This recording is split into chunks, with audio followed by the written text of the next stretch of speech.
Hello students, कैसे हैं आप सभी। मैं सूरज यादव आपके अपने ही YouTube channel Study Mega Point में आप लोगों का बहुत बहुत स्वागत करता हूं।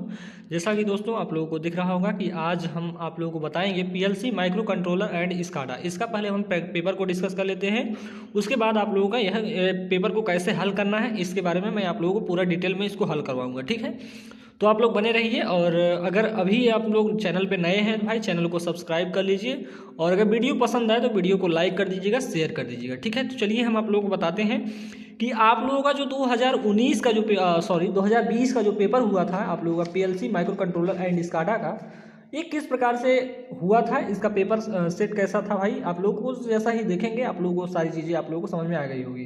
ठीक, आप लोगों ने अगर पीएलसी के लेक्चर्स को अटेंड किया होगा दोस्तों, तो आप लोग एक भी क्वेश्चन ऐसा नहीं होगा जो आप लोगों को इसके बाहर आया हो। ठीक है, तो यहाँ पे आप लोग देख सकते हैं पेपर कोड सब कुछ दिया हुआ है, मैक्सिमम मिनिमम कितना मार्क्स लाना है, ये सब सारी चीज़ें दी हुई हैं। इन सब चीज़ों को आप डिस्कस नहीं करना है भाई। और ऊपर देख रहे हैं जो सिग्नेचर किया हुआ है ये आप लोग क्लास टीचर के सिग्नेचर है भाई, और मेरा रोल नंबर है। ठीक, चलिए आगे चलते हैं भाई। यहाँ पे क्वेश्चन देखेंगे इंग्लिश में, पहले क्वेश्चन आप लोग देख सकते हैं और उसके बाद मैं हिंदी मीडियम वालों के लिए भी दिखा देता हूँ। ठीक, क्योंकि इंग्लिश मीडियम वाले यहाँ पे स्टूडेंट बहुत कम है भाई, लगभग 2 4 10 होंगे, बाकी जो है सब इंग्लिश हिंदी मीडियम वाले हैं। ठीक है, तो इस प्रकार से आप लोग चौथा क्वेश्चन भी देख सकते हैं, पांचवा क्वेश्चन भी देख सकते हैं, इतने तो देख लिए होंगे। चलिए हिंदी वाले को हम अब यहाँ पे डिस्कस कर लेते हैं। हिंदी का पेपर बहुत ही हिंदी का है, पीएलसी का जो पेपर था बहुत ही सिंपल था, आप लोग देखेंगे तो उसके बाद समझ में आ जाएगा। क्वेश्चन इसमें क्या कह रहा है कि इसमें 2 क्वेश्चन को आपको अटेंड करना है, जैसा कि आप लोग पहले क्वेश्चन में देख रहे हैं। यहाँ पे देखिए नोट में दिया क्या हुआ है, यहाँ पे सभी प्रश्नों के उत्तर दीजिए, यानी जितने प्रश्न लिखे हुए उनका उत्तर देना है। लेकिन पहला क्वेश्चन जो कहा जा रहा है इसमें किन्हीं 2 प्रश्नों यानी 2 भागों के उत्तर देना है आप लोगों को। कितने भागों के?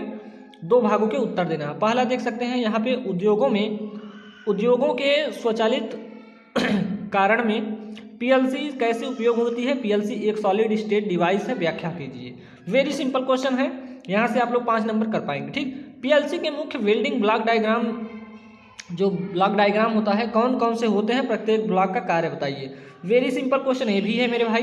क्वेश्चन नंबर यहाँ पे एस देखें, स देखेंगे, बी तो हो गया, एस देखेंगे तो मशीन सिस्टम में नियंत्रण हेतु उपयोग में लाए जाने वाले रिले के कार्य की सीमाएं लिखिए। तो ये भी हमने सारे क्वेश्चंस करा दिए हैं भाई, इसमें से सारे क्वेश्चन करा दिए हैं। अब चलते हैं यहाँ पे क्वेश्चन नंबर 2 में भी देखेंगे पहला क्वेश्चन, इसमें भी दो ही भाग करना है। कहा क्या रहा है कि इलेक्ट्रोमैग्नेटिक रिले प्रयुक्त कंट्रोल सिस्टम की तुलना में पीएलसी आधारित कंट्रोल सिस्टम के क्या लाभ हैं। वेरी वेरी इंपॉर्टेंट क्वेश्चन और very simple question, very important कहा जाए और वेरी सिंपल कहा जाए, क्योंकि अभी आप लोगों को जैसे ही हल करवाऊंगा आप लोग देखेंगे आप लोगों को समझ में आ जाएगा। ठीक, चलिए यहाँ पे देखेंगे कि अब क्या कह रहा है कि किसी नॉर्मल पीएलसी का आर्किटेक्चर डिटेल देते हुए इसकी बेसिक कार्यविधि को समझाइए। वेरी वेरी सिंपल, आप लोग इसको एक बार देख चुके हैं, पीछे यही क्वेश्चन सेम 2 था, यानी क्वेश्चन नंबर 1 में देखेंगे तो वही क्वेश्चन सेम टू सेम था। यहाँ पे देखेंगे माइक्रो कंट्रोलर 8051 चिप का पिन डायग्राम बनाकर प्रत्येक का नाम लिखिए। यानी इसमें 5 नंबर आपको केवल ऐसे दे रहा है कि इसका पिन डायग्राम बना दीजिए और आप लोग 5 नंबर ले लीजिए। तो यहाँ से आप लोग चाहें तो 10 का 10 पूरा ले सकते हैं भाई, ऊपर भी 10 का 10 पूरा ले सकते हैं। ठीक, इसमें बहुत ही अच्छा नंबर आया था, सभी स्टूडेंट का नंबर आया था, हालांकि मेरा भी बहुत अच्छा नंबर था इसमें। चलिए क्वेश्चन नंबर 3 की बात करते हैं, किन्हीं 2 भागों के उत्तर दीजिए। ठीक, असेंबलर एवं असेंबलर डिवाइसेस पर नोट लिखिए। यानी असेंबलर क्या होता है, असेंबलर डिवाइसेस क्या होती हैं, इन पे आप लोगों को नोट लिखना था। वेरी वेरी इंपॉर्टेंट क्वेश्चन यहाँ से बन जाता है कि माइक्रो कंट्रोलर का उपयोग स्टेपर मोटर के कंट्रोल में करते हैं। इसको तो आप लोग बहुत ही सिंपली वे में कर पाएंगे, क्योंकि हमने आप लोगों को पेपर से पहले जब मैं बता रहा था, जब इसको पढ़ा रहा था तो बताया था भाई देखो यहाँ से इंपॉर्टेंट क्वेश्चन बहुत बनेंगे और बहुत ही सिंपल क्वेश्चन बने हैं, आप लोग देख भी पा रहे होंगे। यहाँ पे देखेंगे क्वेश्चन नंबर सा क्या कह रहा है कि किसी वर्किंग मशीन के बजर को ऑपरेशन करने के लिए माइक्रो कंट्रोलर का उपयोग किया जाता है। ये थोड़ा मतलब कि इसको थोड़ा घुमा के पूछा है, क्वेश्चन सरल है, सिंपल है, लेकिन इसको थोड़ा घुमा के पूछा है, अभी आप लोग देखेंगे। ठीक, चलिए यहाँ से देखेंगे क्वेश्चन नंबर 4 की तरफ चलते हैं। तो इसमें भी 2 भागों को करना है आप लोगों को। आरटीडी पूछ रहा है, आरटीडी मतलब रेजिस्टेंस टेम्परेचर डिटेक्टर होता है, इसकी कार्यविधि को आप लोगों को बताना है। ठीक, अब एक क्वेश्चन यहाँ से आ गया कि माइक्रो कंट्रोलर 8051 के एड्रेसिंग मोड्स लिखिए। एड्रेसिंग मोड्स को लिखना था यहाँ पे, ये भी क्वेश्चन सिंपल था। क्वेश्चन नंबर 6 क्या कह रहा है, असेंबली लैंग्वेज प्रोग्रामिंग कहाँ उपयोग होती है। ये भी सिंपल क्वेश्चन है। असेंबली लैंग्वेज कहाँ उपयोग की जाती है भाई, वेरी सिंपल क्वेश्चन। चलिए अब चलते क्वेश्चन नंबर 5 पे। इसमें भी 2 क्वेश्चंस को हल करना है भाई।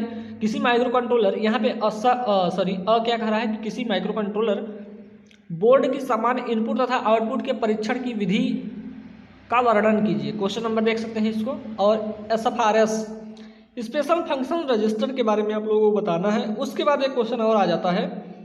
एक क्वेश्चन देखेंगे तो ये थोड़ा डिफरेंट था, क्योंकि 8051 माइक्रो कंट्रोलर आपके सब्जेक्ट में है, लेकिन 8031 क्या है, इसमें कोई अंतर ही नहीं था। तो इसको आप लोग कर सकते थे कि 8051 आपको आता है तो कर सकते हो आप लोग, ठीक। तो देखेंगे इस पेपर तो बहुत सिंपल था भाई। अब ये पेपर एंड हुआ, चलिए अब हम इसके सोल्यूशन को देखते हैं। पहला क्वेश्चन आप लोग अपने पेपर कॉपी में देखते रहिए। पीएलसी उद्योगों के स्वचालित कारण में पीएलसी कैसे उपयोग किया है। पीएलसी एक सॉलिड स्टेट डिवाइस है, व्याख्या कीजिए। तो इसको बहुत ही डिटेल में देखते हैं। चलिए आगे चलते हैं भाई। तो चलिए दोस्तों क्वेश्चन नंबर 1 को देखते हैं। क्वेश्चन नंबर जैसा 1 की आप लोग पता होगा कि उद्योगों के स्वचालित कारण में पीएलसी कैसे उपयोग होती हैं। पीएलसी एक सॉलिड स्टेट डिवाइस है, व्याख्या कीजिए। ठीक है, तो इस क्वेश्चन को चलिए हल करते हैं।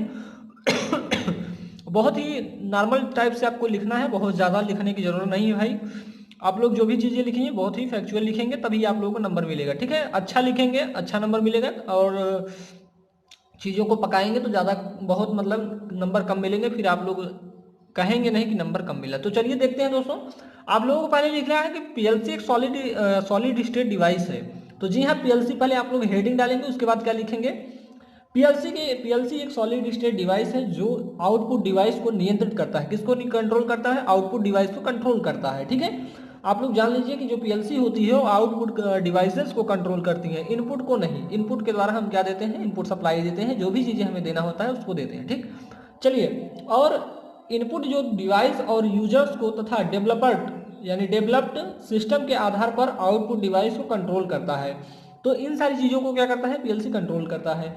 यह रिले की भांति या रिले के भांति कार्य करता है। ठीक है, या किसकी जैसे रिले हमारा वर्क करता है उसी के जैसा ही हमारा पीएलसी भी वर्क करता है। ठीक है, आधुनिक पीएलसी पीआईडी कंट्रोल और एनालॉग सिग्नल प्रोसेसिंग जैसे जटिल ऑपरेशन कर सकता है।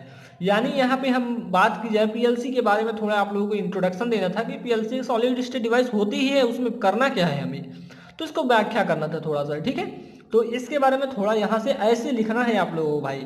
हर एक डाटा को अलग अलग तरीके से लिखना है। अभी और आगे क्वेश्चन चलेंगे तो उसका डाटा कुछ अलग तरीके से हम लिखेंगे। ठीक, चलिए यहाँ पे देखेंगे इसका सबसे ज़्यादा उपयोग कह सकते हैं फैक्ट्रियों एवं उद्योगों में होता है। यानी पीएलसी का हम उपयोग अपने घरों में तो बहुत नॉर्मल देखते हैं, लेकिन फैक्ट्री और उद्योगों में देखेंगे तो ज़्यादा तौर पे इनका यूज किया जाता है। चलिए यहाँ पे देखेंगे पीएलसी का उद्योगों में प्रयोग किस प्रकार से किया जाता है। उद्योगों में इसका प्रयोग आइए देखते हैं भाई। इसका प्रयोग निम्न स्थानों पर किया जाता है। चलिए देखते हैं कहाँ पे। पहला क्या कहा जाए, इसका उपयोग उन स्थानों पर किया जाता है जहां पर मैन्युफैक्चरिंग हो रही हो, यानी जहां पर किसी वस्तु को बनाया जा रहा हो वहां पे हम क्या कर सकते हैं, पीएलसी का यूज करते हैं। ठीक है, जहां पे मैन्युफैक्चरिंग होती है वहां पे हम क्या करते हैं, जैसे खनन हो गया, जहाँ पे ऑयल रिफाइनरी हो गई, यानी जहाँ पे ऑयल को बनाया जाता है वहाँ पे ले लीजिए आप। गाड़ी के कल पुर्जे जहाँ बनाए जाते हैं उस स्थान को ले लीजिए। कॉपी की फैक्ट्री, कॉपी किताब की जो फैक्ट्री है वहाँ पे, पेन की फैक्ट्री देख सकते हैं आप लोग, टेबल चेयर मेज, ये सारी चीज़ों की आप लोग लिख सकते हैं। लेकिन आप लोग टेक्निकल है भाई, कुछ ऐसा लिखेंगे ताकि हाँ लगे कि ये लोग स्टूडेंट टेक्निकल है भाई। ठीक, चलिए यहाँ पे नेक्स्ट पॉइंट की तरफ देखेंगे। तो यहाँ पे देखेंगे ग्लास उद्योग में इसका यूज किया जाता है, कागज उद्योग में इसका यूज किया जाता है, सीमेंट निर्माण में इसका यूज किया जाता है, और बॉयलर में देखेंगे थर्मल पावर प्लांट में जो बॉयलर होता है उसमें भी हम पीएलसी का यूज करते हैं। ठीक, तो इतनी ही चीजों को आप लोग लिखना था क्वेश्चन नंबर 1 में। चलिए क्वेश्चन नंबर 2 की तरफ चलते हैं भाई। क्वेश्चन नंबर 2 क्या कह रहा है, क्वेश्चन नंबर 2 कह रहा है कि पीएलसी के मुख्य बिल्डिंग ब्लॉक कौन कौन से होते हैं, प्रत्येक ब्लॉक का कार्य समझाइए। ठीक, चलिए इसको भी हम लोग देख लेते हैं।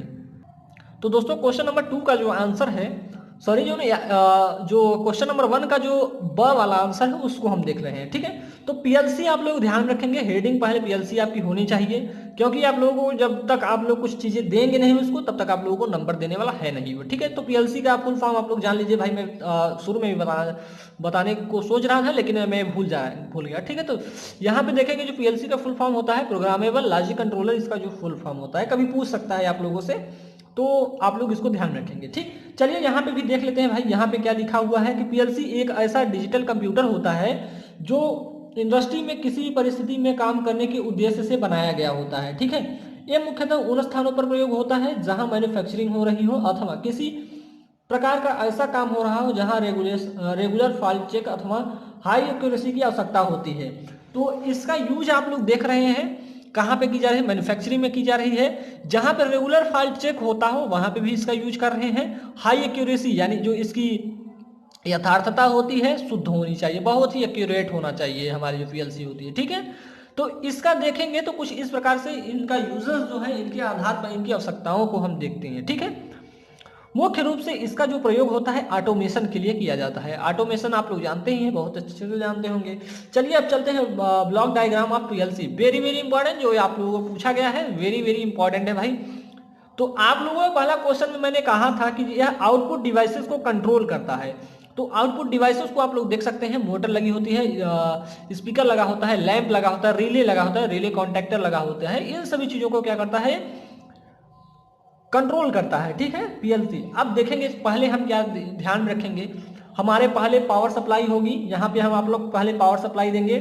पावर सप्लाई के बाद इनपुट डिवाइसेस में चलते हैं। तो इनपुट डिवाइसेस में आपके सेंसर्स होंगे, पुश बटन होंगे, इसको हम पुश बटन बोलेंगे। ये नॉर्मली ओपन है और ये नॉर्मली क्लोज है।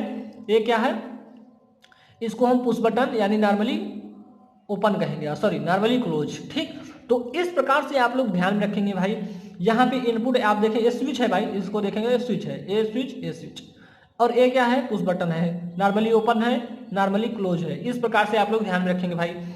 इस तरफ हम क्या करते हैं, इस तरफ हम आप लोगों को बता दें कि इस तरफ जो है इनपुट डिवाइसेस को लिखेंगे। इस ब्लॉक में आप क्या लिखेंगे, इस ब्लॉक में आप लोगों को लिखना है सीपीयू। सीपीयू का फुल फॉर्म आप लोग जानते होंगे, कंट्रोल प्रोसेसिंग यूनिट या सेंट्रल प्रोसेसिंग यूनिट आप बोल सकते हैं। ठीक है, चलिए अब चलते हैं। यहाँ पे देखेंगे तो आउटपुट डिवाइसेस में क्या क्या हमने बताया, मोटर लगा होगा, स्पीकर लगा होगा, लैंप लगा होगा, रिले कॉन्टैक्टर लगा होगा। ठीक, अब चलते हैं यहाँ पे नीचे साइड में आएंगे। नीचे एक ब्लॉक बनाना होगा आप लोगों को। नीचे वाले ब्लॉक में आप लोगों को मेमोरी बनाना है। मेमोरी के बाद आप लोगों का होना चाहिए प्रोग्रामिंग डिवाइसेस, यानी इसमें प्रोग्रामिंग डिवाइसेस क्या होनी चाहिए उनको आप लोगों को लिखना है। ठीक है, तो आप लोगों को पूछा गया है ब्लॉक डायग्राम, तो आप लोगों को ब्लॉक के रूप में ही बनाना है भाई। देखेंगे कितना सुंदर बनाए हैं हम, इसी प्रकार आप लोगों को भी बनाना है। तो आशा करता हूं कि इसमें जो भी डाटा लिखे हुए हैं आप लोगों को याद हो गया। आप लोग बाएं साइड देखेंगे तो क्या होगा, इनपुट डिवाइसेस होंगे, और बीच में हमारा क्या होगा, सीपीयू होगा, और उसके लास्ट में क्या होगा, दाएं साइड क्या होना चाहिए, हमारा दाएं साइड होना चाहिए, यानी सीपीयू के दाएं साइड होना चाहिए। सीपीयू के बाएं साइड हमारा क्या होना चाहिए, तो ये होना चाहिए हमारा आउटपुट मॉड्यूल्स बोल सकते हैं, आउटपुट डिवाइसेस बोल सकते हैं, ये अपना इलेक्ट्रिकल का लैंग्वेज है, बोल सकते हैं भाई। और नीचे आप लोग मेमोरी बनाएंगे, प्रोग्रामिंग डिवाइसेस बनाएंगे। ठीक है, ऊपर देखेंगे पावर सप्लाई होनी चाहिए। तो इस प्रकार से आप लोग लिख देंगे भाई ने, तो बहुत अच्छा नंबर मिलने वाला है। ठीक है, चलिए इनके बारे में भी डिस्कस कर लेते हैं। पावर सप्लाई और सीपीयू इनपुट आउटपुट जो मॉड्यूल हैं इनको ध्यान रख लेते हैं। ठीक है, चलिए तो दोस्तों हम यहाँ पे आप लोगों को बताएंगे सीपीयू, सेंट्रल प्रोसेसिंग यूनिट। ठीक है, तो इस प्रकार से आप लोग ध्यान रखेंगे भाई कि आप लोग सारी चीज़ों को याद होनी चाहिए। ठीक है, आप लोगों को मैंने पहले ही इन सारी लेक्चर्स को अपलोड कर दिया है, लेकिन आप लोग देखेंगे नहीं तो मेरी इसमें कोई गलती नहीं है भाई। आप लोग इस लेक्चर को जरूर देखिएगा। ठीक है, यहाँ पे सारे हो सकता है सारी चीज़ों को कवर कर लिया जाए। ठीक, सीपीयू यहाँ पे, हालांकि इसको तो हम क्वेश्चन को हल करवा रहे हैं, यहाँ पे सारी चीज़ें आप लोगों को देखना होगा। ठीक, सीपीयू में देखेंगे तो सेंट्रल प्रोसेसिंग यूनिट होता है। सीपीयू एक प्रकार का प्रोसेसर होता है। क्या होता है, प्रोसेसर होता है, जिसमें सभी प्रकार के अर्थमेटिकल एवं लॉजिकल ऑपरेशन परफॉर्म किए जाते हैं। सीपीयू में क्या होता है, अर्थमेटिकल एंड लॉजिकल ऑपरेशन क्या होते हैं, परफॉर्म किए जाते हैं। सीपीयू के मुख्यतः 3 पार्ट होते हैं। कौन कौन से, एएलयू होता है, सीयू होता है, और एक होता है रजिस्टर्स। एएलयू मतलब क्या होता है, अर्थमेटिकल लॉजिकल यूनिट होता है, या अर्थमेटिक लॉजिक यूनिट कह सकते हैं। ठीक है, और सीयू मतलब जानते ही हैं, कंट्रोल यूनिट। और रजिस्टर्स को आप लोग जानते ही हैं, ठीक है, रजिस्टर्स होते हैं। अब देखते हैं इनपुट सेक्शन की बात करते हैं, जो आप लोग इनपुट सेक्शन बोल सकते हैं या इनपुट मॉड्यूल बोल सकते हैं या इनपुट डिवाइसेस बोल सकते हैं। तो डिवाइसेस उन्हें बोलेंगे, इनपुट साइड में जो हमारे डिवाइसेस लगे होंगे उन्हें हम इनपुट डिवाइसेस बोलेंगे। चलिए यहाँ पे देखेंगे इनपुट सेक्शन की तरफ आप लोगों ने देखा था क्या क्या था। तो इनपुट सेक्शन या इनपुट मॉड्यूल का उपयोग इनपुट तथा माइक्रो प्रोसेसर को इंटरफेस करने के लिए किया जाता है। तो किसके लिए किया जा रहा है, आप लोग देख रहे हैं इनपुट सेक्शन का इंटरफेसिंग के लिए हम क्या क्या कर रहे हैं, इनपुट सेक्शन का यूज कर रहे हैं, ठीक है। इनपुट द्वारा इंस्ट्रक्शन जो होता है, इंस्ट्रक्शन प्रोसेस किए जाते हैं, क्या किए जाते हैं, इंस्ट्रक्शन जो होते हैं, जो हमारे कमांड आते हैं उनको क्या किया जाता है, प्रोसेस किया जाता है, जहां पर सीपीयू द्वारा इन इंस्ट्रक्शन का एग्जीक्यूशन क्या होता है, करता है। ये क्या करता है, जो हमारे इंस्ट्रक्शन आते हैं इनपुट क्या करता है, उनका एग्जीक्यूशन करता है, ठीक है। आगे चलते हैं, इनपुट तथा सीपीयू के बीच में आउटपुट कपलर का उपयोग किया जाता है। यानी आउटपुट कपलर मतलब देख सकते हैं जो इस प्रकार से तीर की तरह बना था, तीर की तरह वही था हमारा आउटपुट कपलर, ठीक, जो इनपुट से आने वाली इलेक्ट्रिकल सिग्नल को लाइट के फॉर्म में कन्वर्ट करके सीपीयू पर देता है, ठीक है। तो इस प्रकार से आप लोगों को इनपुट सेक्शन में लिखना है। चलिए आउटपुट सेक्शन की बात करते हैं। आउटपुट सेक्शन में किस प्रकार से आप लोगों को लिखना है, आउटपुट सेक्शन का आउटपुट मॉड्यूल का उपयोग सीपीयू तथा आउटपुट को इंटरफेस करने के लिए किया जा रहा है। किसको किसको इंटरफेस करने के लिए किया जा रहा है, सीपीयू और आउटपुट को इंटरफेस करने के लिए आउटपुट सेक्शन का यूज किया जा रहा है, ठीक है भाई। इनसे प्राप्त संदेशों को एग्जीक्यूट के पश्चात आउटपुट पर ट्रांसफर कर देता है। यानी जब हमारा जो संदेश प्राप्त होता है तो उसको क्या करता है, एग्जीक्यूशन करने के बाद क्या कर देता है, आउटपुट पर हमारा ट्रांसफर कर देता है। इसके बीच में अप टू कपलर का उपयोग किया जाता है। किसके बीच में, आउटपुट सेक्शन और हमारे सीपीयू के बीच में किसका, अप टू कपलर का यूज किया जाता है। अब चलते हैं प्रोग्रामिंग डिवाइसेस की यूज का प्रोग्रामिंग डिवाइसेस का उपयोग या प्रोग्रामिंग डिवाइसेस को भी देख लेते हैं। तो डिवाइसेस में आप लोग देखेंगे पीएलसी में प्रोग्रामिंग करने के लिए लैपटॉप अथवा पीसी को प्रोग्रामिंग डिवाइसेस में उपयोग किया जाता है। तो प्रोग्रामिंग डिवाइसेस किस प्रकार से हो सकती हैं भाई, यह लैपटॉप अथवा क्या हो सकता है, पीसी यानी पर्सनल कंप्यूटर प्रोग्रामिंग डिवाइसेस में उपयोग किया जाता है, ठीक है, प्रोग्रामिंग डिवाइसेस का, ठीक है। पीएलसी एक वर्सटाइल डिवाइस होती है। आप लोग यूपी पीएसएल के एग्जाम में आया हुआ एक क्वेश्चन है कि पीएलसी किस प्रकार की डिवाइस है, तो कैसी डिवाइस है भाई, वर्सटाइल डिवाइस होती है, जिसकी क्या होता है, जिसकी प्रोग्रामिंग आवश्यकता अनुसार क्या होती है, मॉडिफाई की जा सकती है, ठीक। तो आप लोगों को प्रोग्रामिंग डिवाइसेस में केवल इतना ही चीजें लिखना है, क्योंकि बहुत सारे क्वेश्चन हैं उनको भी देखना है, ठीक है। चलिए और आगे चलते हैं। और आगे क्या है, इसमें होगा मेमोरी और क्या होगा, आउटपुट डिवाइसेस के बारे में बात कर लिया भाई। तो दोस्तों हमारे नोट्स में पीएलसी का जो पावर सप्लाई है और जो मेमोरी सेक्शन है ये वाला हमारा पेज ही निकल गया है भाई, तो बहुत देखने के बाद नहीं मिला तो मैं सोचा कि इसी से बता दूं आप लोगों को, ठीक है। तो चलिए यहाँ पे पावर सप्लाई की बात कर लेते हैं, उसके बाद मेमोरी की बात कर लेते हैं। पावर सप्लाई की बात करेंगे तो यहाँ पे पावर सप्लाई जो होती है 0 वोल्ट डीसी होती है और 24 वोल्ट पर संचालित होती है। यानी इसको बात किया जाए तो पीएलसी 0 वोल्ट डीसी और 24 वोल्ट हमारी एसी कह सकते हैं, ठीक है। तो इस प्रकार से इसको संचालित किया जाता है, ठीक। तो इस बात को आप लोग ध्यान रखेंगे, कितना देखेंगे यहाँ पे लिखा है अधिकांश पीएलसी 0 वोल्ट डीसी और 24 वोल्ट पर संचालित होती है। और यहाँ पे 24 वोल्ट दिखा है तो इसको हम यहाँ पे तो डीसी लिख दिया, इसका मतलब यहाँ पे एसी होना चाहिए। लेकिन यहाँ पे हम इसी क्वेश्चन को अपने टीचर से पूछे थे तो उन्होंने बोला कि एसी होगा, ठीक है। तो चलिए यहाँ पे एसी मान लेंगे आप लोग। तो यहाँ पे पावर सप्लाई में क्या लिखेंगे कि प्रोसेसर यूनिट इनपुट और आउटपुट मॉड्यूल यूनिट को बिजली की आपूर्ति प्रदान की जाती है, ठीक है।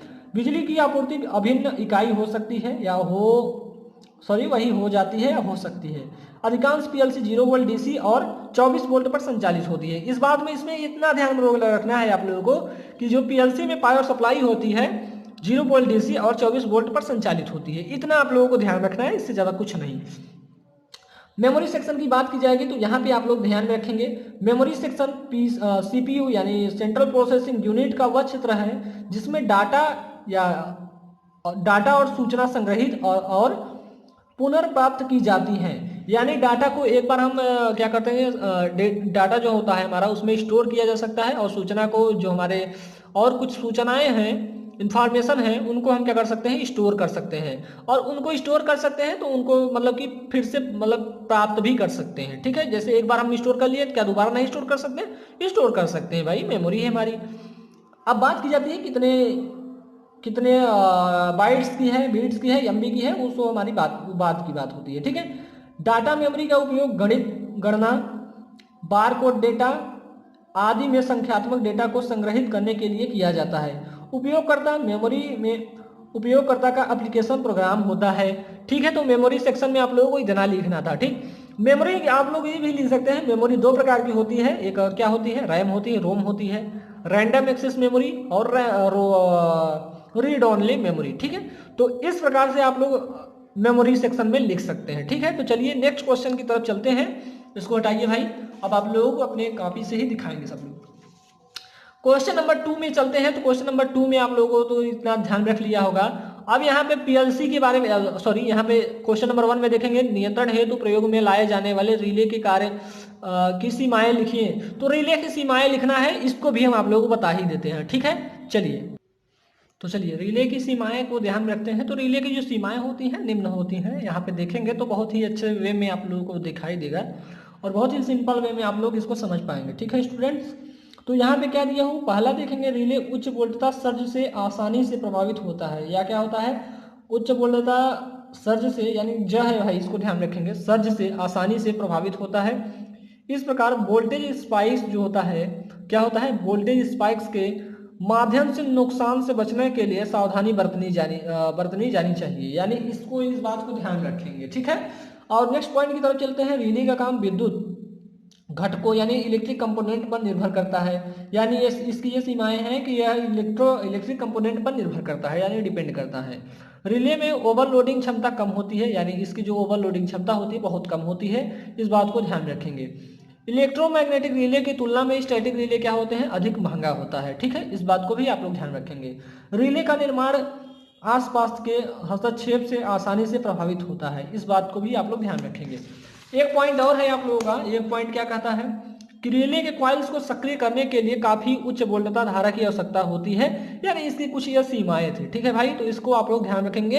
अब चलते हैं क्वेश्चन नंबर 2 की तरफ। क्वेश्चन नंबर, जैसा कि पेपर आप लोगों को पहले ही मैंने डिस्कस कर लिया है, क्वेश्चन नंबर 2 में क्या दिखाई दे रहा है कि इलेक्ट्रोमैग्नेटिक रिले प्रयुक्त कंट्रोल सिस्टम की तुलना में पीएलसी आधारित कंट्रोल सिस्टम के क्या लाभ हैं। तो यहाँ पे आप लोगों को क्वेश्चन में ये कहा जा रहा है, क्वेश्चन कहने का मतलब ये है कि इलेक्ट्रोमैग्नेटिक रिले का क्या मतलब कि जो पीएलसी पर आधारित है इसके क्या लाभ हैं। ठीक है, तो इसके लाभ यानी इलेक्ट्रोमैग्नेटिक रिले का जो लाभ है उसको आप लोगों को बताना है। चलिए हम आप लोगों को बता देते हैं भाई। तो दोस्तों यहाँ पे देख सकते हैं आप लोगों के क्वेश्चन, आप लोग इसको ध्यान रखेंगे। अभी आपको नोट्स में केवल लाभ ही बता पा रहे हैं, यहाँ पे नुकसान भी है, नुकसान को भी लिखा हुआ है, इसको भी आप लोग ध्यान रखेंगे क्योंकि आप लोगों से क्वेश्चन पूछ सकता है कि इलेक्ट्रोमैग्नेटिक रिले के फायदे एवं नुकसान क्या है, बताइए। तो क्वेश्चन नंबर यहाँ पे दिखा है। अब इसके लाभ देखते हैं, लाभ या योग्यता कह सकते हैं, ऐसे भी आप लोगों से क्वेश्चन पूछा जा सकता है। तो लाभ, यहाँ पे लाभ या योग्यता आप लोग इस बात को ध्यान रखेंगे। पहला पॉइंट है कि विद्युत चुंबकीय रिले में तेजी से संचालन और तेजी से रीसेट होता है। यानी इसमें देखेंगे तो संचालन भी तेजी से हो रहा है और यह तेजी से रीसेट भी हो रहा है। ठीक है, एक होता है सेट, एक होता है रीसेट। ठीक, तो सेट का मतलब किसी जो हमारा सिस्टम है उसको सेट करना है, तो उसको हम बोल देते हैं कितने, जैसे कि हम कुछ टाइम पे सेट कर दिए। ठीक है, जैसे हम 12:05 पे सेट कर दिए हैं, तो जैसे हम इसमें एग्जांपल ले सकते हैं कि आपकी जो घड़ी है उसमें हम 12:05 पे सेट कर दिए, उसको हम बोलते हैं सेट। और रीसेट का मतलब 12:05 से हम कुछ इधर उधर कर दिए तो उसे हम रीसेट बोल देते हैं, यानी दोबारा से जो सेट किया जाए उसे हम रीसेट बोल देते हैं। ठीक है, तो पहला पॉइंट आप लोगों को क्लियर हो गया। एसी और डीसी उपकरणों के संरक्षण के लिए एसी और डीसी दोनों प्रणालियों के लिए उपयोग किया जा सकता है। तो इस पॉइंट्स को भी ध्यान रखेंगे कि यानी जो हमारा जैसा इक्विपमेंट होगा उस प्रकार की हम सप्लाई देंगे। ठीक है, तो इस प्रकार से आप लोग इसको दूसरा पॉइंट को भी ध्यान रखेंगे। तीसरा पॉइंट क्या कह रहा है कि विद्युत चुंबकीय रिले यानी इलेक्ट्रोमैग्नेटिक रिले जो है, ऑपरेटिंग गति जो होती है मिली सेकेंड में संचालित करने की क्षमता भी संभव हो सकती है। यानी यह मिली सेकेंड में क्या हो सकता है, स्टार्ट, यानी ऑपरेटिंग जो स्पीड है वो मिली सेकेंड में ही इसकी स्टार्टिंग समय हो जाती है। ठीक है, यानी मिली सेकेंड में क्या होता है, स्टार्ट हो जाता है। ठीक, चलिए आगे चलते हैं भाई। यहाँ पे देखेंगे प्रॉपर्टीज, उसके पास सरल, मजबूत, कॉम्पैक्ट और सबसे विश्वसनीय जैसे गुण होते हैं। यानी कि इसके पास इलेक्ट्रोमैग्नेटिक रिले के पास क्या होता है, या सिंपल होता है, मजबूत होता है, कॉम्पैक्ट और सबसे विश्वसनीय होता है। इस प्रकार के इसमें गुण होते हैं। ये रिले लगभग तात्कालिक है, यानी तात्कालिक मतलब बोल सकते हैं इंस्टेंटेनियस बोल सकते हैं, तात्कालिक है। हालांकि तात्कालिक रूप से रिले का ऑपरेटिंग समय वर्तमान के साथ बदलता रहता है। यहाँ पे देखेंगे तो इस पॉइंट्स को आप लोग ध्यान से समझ लेंगे।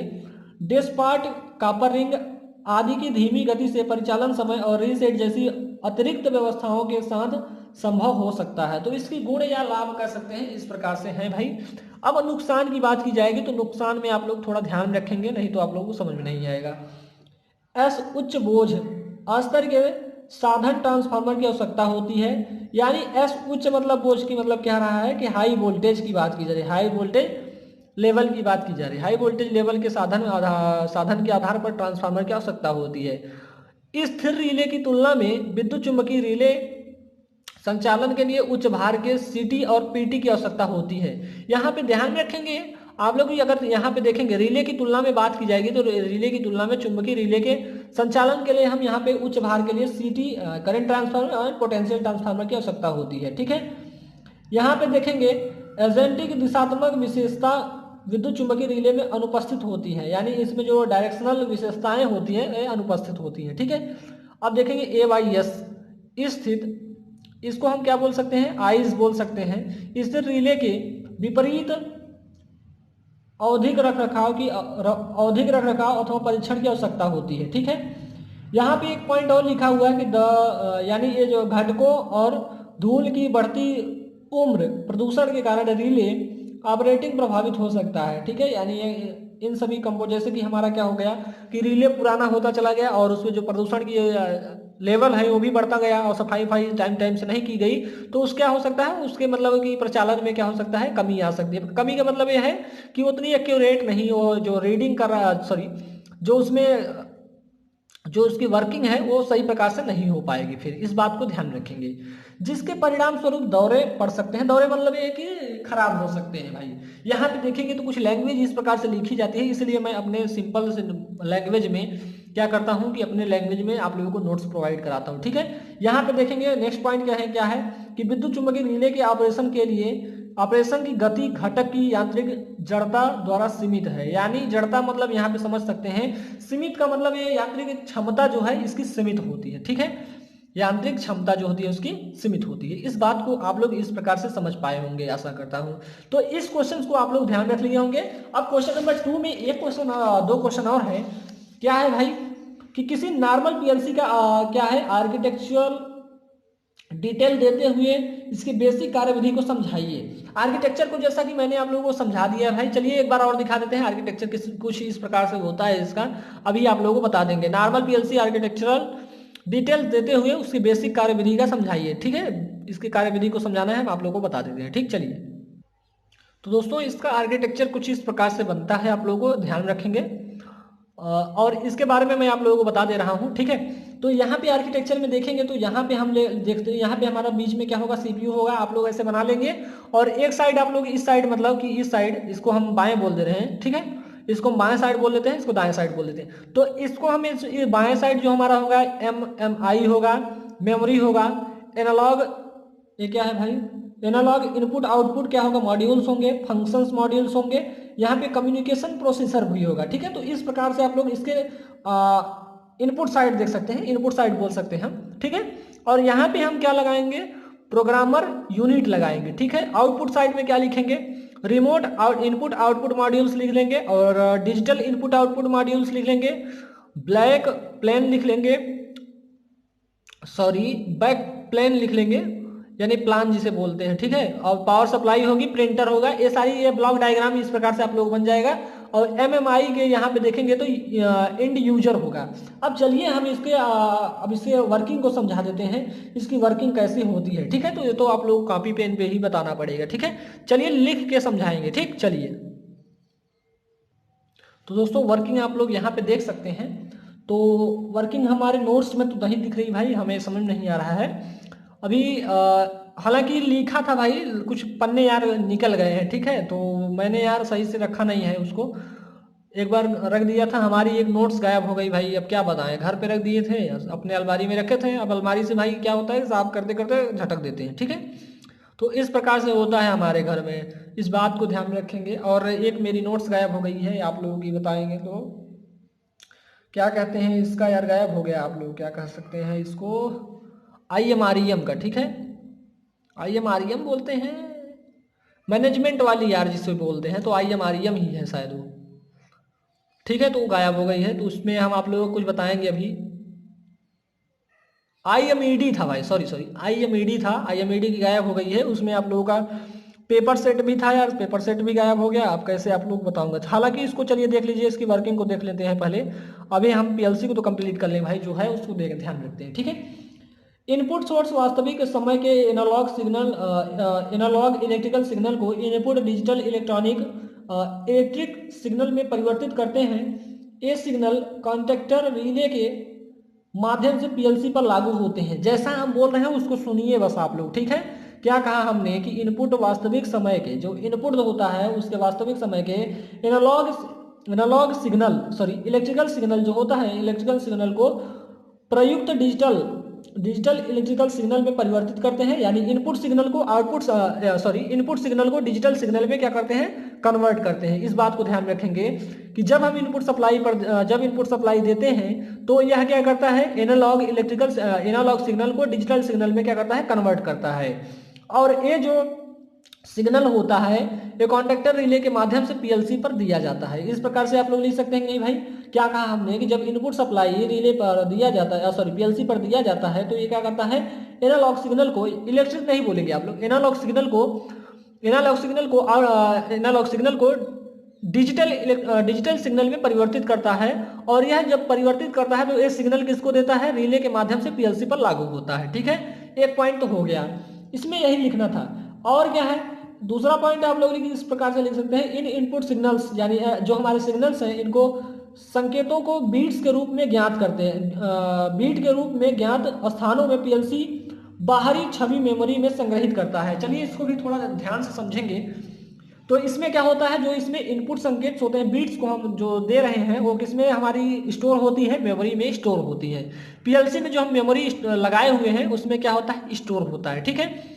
यह CPU द्वारा किया जाता है। अब आप लोगों को ये ध्यान रखना है कि जो इसमें हम डाटा को एकत्रित कर रहे हैं, किसके माध्यम से कर रहे हैं, डाटा जो हम एकत्रित कर रहे हैं CPU के माध्यम से कर रहे हैं, ठीक है भाई। चलिए पॉइंट नंबर 3 पे चलेंगे।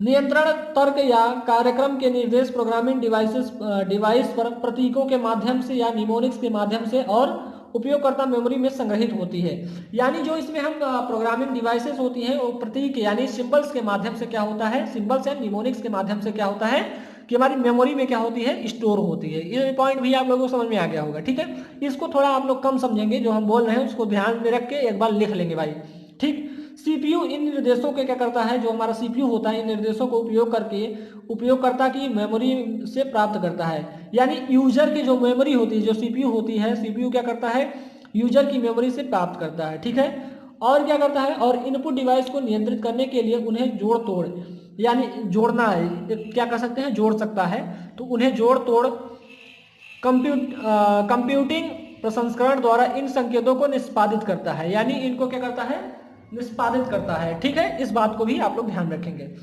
निष्पादन परिणाम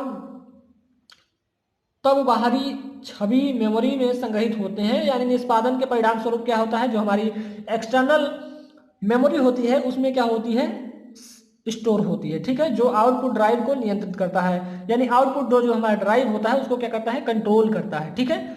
CPU आउटपुट सिग्नल पर भी नजर रखता है। यानी जो CPU होता है, वेरी इंपॉर्टेंट पॉइंट है हमारा कि CPU जो होता है आउटपुट सिग्नल पे भी नजर रखता है, ठीक है। और आउटपुट मेमोरी में बदलाव के अनुसार इनपुट इमेज मेमोरी की सामग्री को अपडेट करता है। इस बात को भी ध्यान रखेंगे। CPU टाइमर की सेटिंग और रीसेट, आंतरिक मेमोरी की जांच जैसे आंतरिक प्रोग्राम कार्य करता है। तो इतनी पॉइंट्स से आप लोगों को ध्यान रखना था भाई। ये थी आपकी PLC की वर्किंग।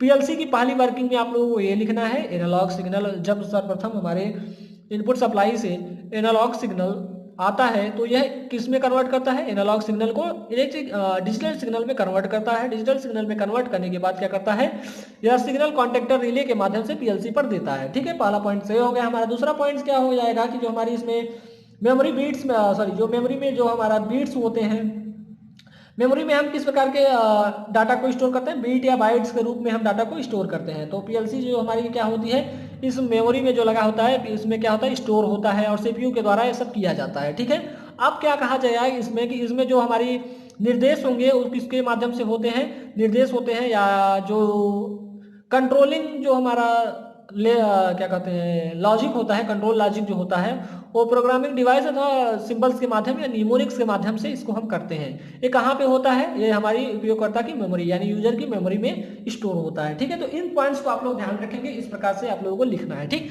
चलिए नेक्स्ट क्वेश्चन की तरफ बात करते हैं भाई। नेक्स्ट क्वेश्चन क्या है भाई, आप लोगों का क्वेश्चन नंबर है कि माइक्रो कंट्रोलर की आप लोग, ये वेरी वेरी इंपॉर्टेंट क्वेश्चन है, इसको आप थोड़ा इंपॉर्टेंट लगा लेंगे, इस बार आने की संभावना फिर बनेगी, क्योंकि आपके पीएलसी में है ही क्या, यही सब चीज़ों को तो आना है।